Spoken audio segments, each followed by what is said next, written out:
My name is Mikaël and I'm the 2025 World Coffee Roasting Champion and Brand Ambassador for Giesen Roasting Solutions. The pressure inside the drum roaster is managed by the exhaust fan.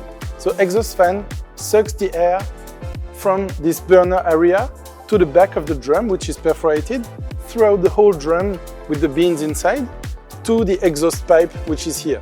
So exhaust pipes release chaff, smoke, and hot air, which is going to the chaff collector at the end. And because of the perforated drum, you have a lot of air coming throughout the bean, and you have to manage the drum speed to get a good rhythm of convection and conduction. So it is your choice to choose in between convection and conduction, but a good 50-50 or 70% convection, 30% conduction is a good method to roast and to start with. Thank you for watching. If you are interested in more videos like this one, you can follow up on our socials and subscribe to see more videos like this one.